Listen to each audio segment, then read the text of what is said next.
Good morning mga pangga. For today's video, voice over muna tayo mga pangga. So ayun na nga mga pangga, papunta kami niyan sa department store kasama ng anak kong bunso at saka ng asawa ko sa may Sogay Station yan. First time namin pumunta sa department store na yan. Pansin ko lang sa station na yan, sa may Sogay Station, parang walang masyadong tao na sumasakay dyan. Kita nyo naman sa video mga pangga, halos walang tao dyan. Then dahil lang sa sobrang init, pumunta muna kami sa may waiting room bago hintayin yung train na sasakyan namin. At ito na nga, dumating na nga yung train na sasakyan namin papuntang Sogay Station. Malapit lang, isang next station lang naman mga pangga. So ayun na nga, andyan na kami. At maglalakad lang kami mga pangga.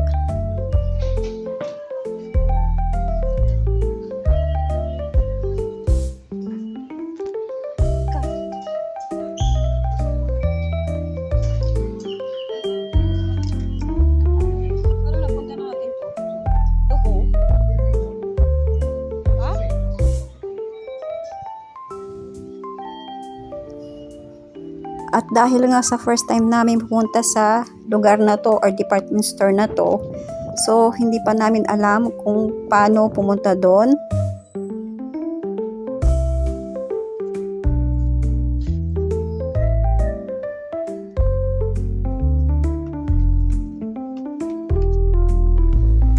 Pangiti-ngiti pa dyan yung bunso namin, hindi niya pala alam na maglalakad pala kami ng kay layo-layo.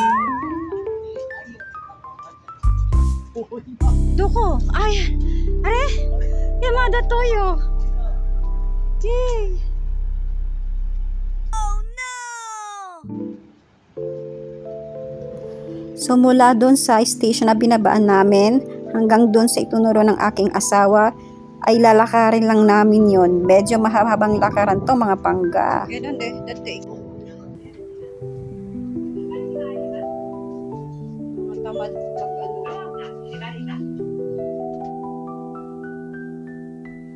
Good thing is naka-rubber shoes kami ng bunso kong anak. Yung asawa ko naka-crocs lang siya. So pag uwi sa bahay is nagko-complain siya na masakit daw yung paa niya.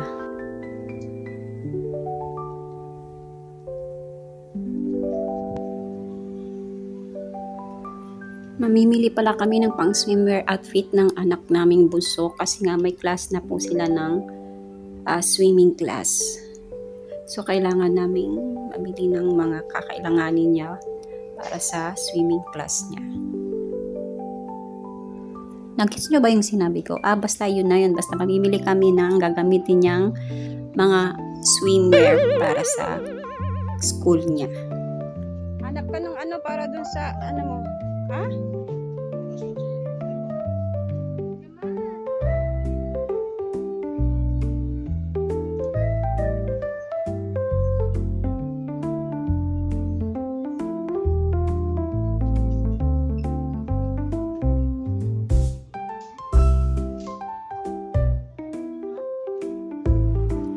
Habang abala naman yung mag-ama ko sa pag-iikot, ako naman ay abala dito sa may mga area ng mga pots.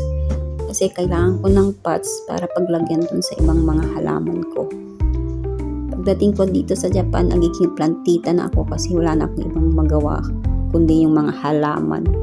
Hindi naman ako marunong magtanim.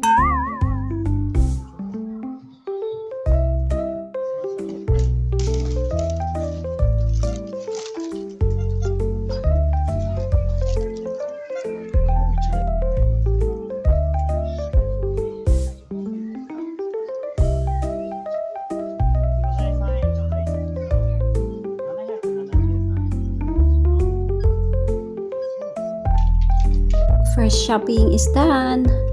Next naman, ang talagang pupuntahan naming area is yung mga bilihan ng swimwear at saka umbrella ng anak ko.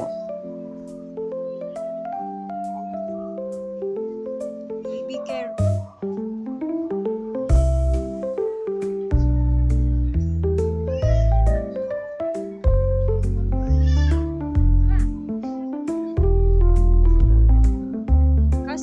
Oy, pa aron Tingin tayo ng kasama dito na.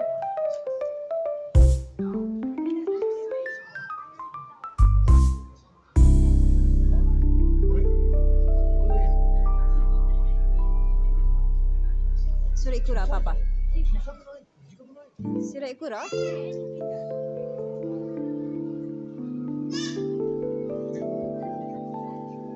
Senyong haku? Takai janai? Chotto mijikai yo ne. Medyo maliit na yung medyo mahaba. Tingin ka ba? Diyan, tingin ka dyan. Ang gaganda ng mga color ng mga umbrella dito. Usually mga pastel color, which is favorite ng anak ko.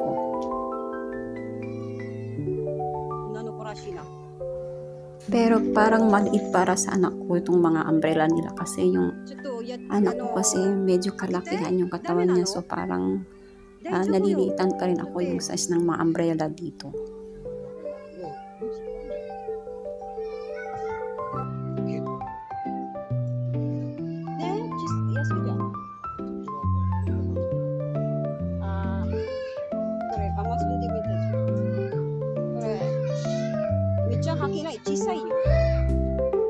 Magkano ba yan?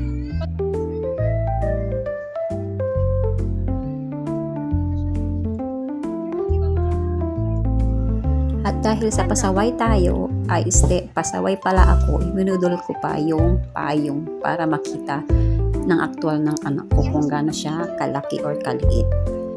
Makikita ng mga views kung gaano tayo.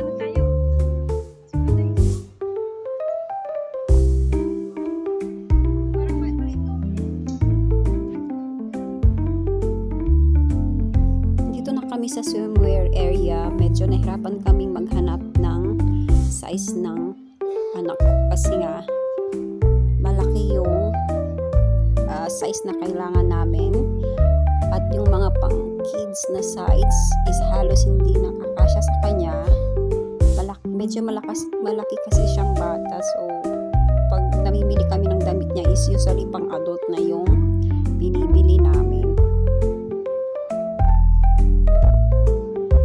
Gusto niyang isuot sa swimming class nila is yung rash guard, yung mahaba ang manggas, long sleeve, pero ang required sa kanilang class is yung one piece na sleeveless.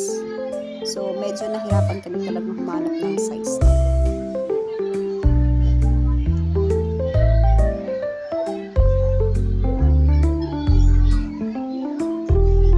So habang nagbabayad si Papa hapon, naglipot muna kami ng konti.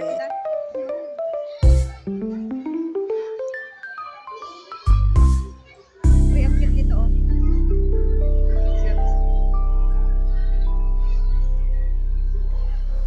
Napansin ko tong mga naka-display dito. Ang gaganda ng mga pang-display dito. Parang ito yung place na pwedeng paglaruan ng mga bata. Wow.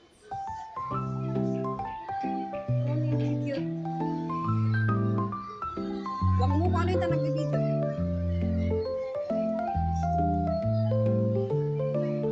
Ito, tingnan natin dito. Ay, dito.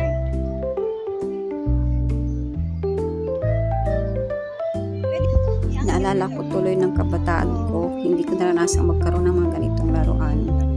Kasi nga usually pag oras ng paglalaro is sa labas kami naglalaro, habulan,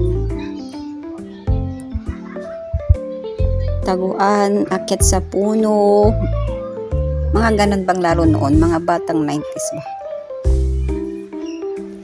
Tapos pagsapit ng gabi, pag maliwanag ang buwan, ang saya-saya kasi nga kahit walang street light, maliwanag ang kapaligiran, then magtatago-taguan sa ilalim ng buwan.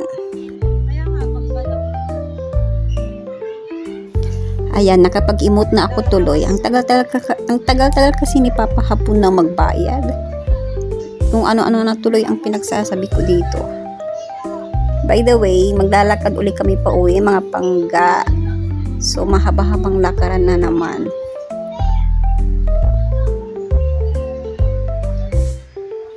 Sa totoo lang, dito sa Japan ako napasabak sa lakaran. Sa Pilipinas kasi kahit malapit lang, sumasakay ng tricycle. Dito sa Japan, uso ata ang lakaran, so nakiuso na rin, di ba? Kaya kung nagbabalak kayong pumunta dito sa Japan, i-ready nyo na yung mga paa nyo. Dahil talagang mapapasabag kayo sa lakaran dito. Oh my God!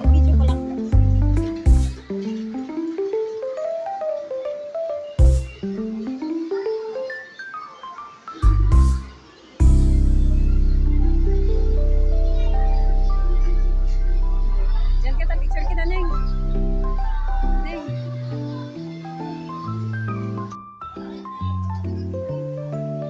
May ano dito ba?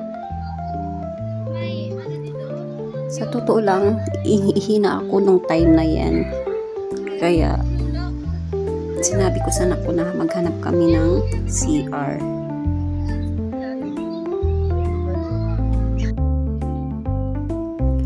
At yun na nga, nakahanap kami. At amis na amis ako dito sa CR nila kasi ang linis-linis ng CR nila. Yung tipong pwede mo bang tulugan sa kalinisan.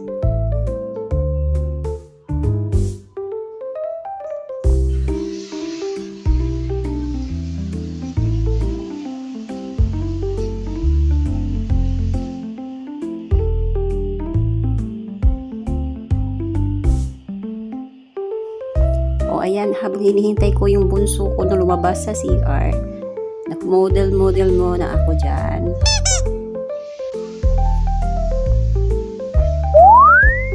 O siya, hanggang dito na lang mga pangga.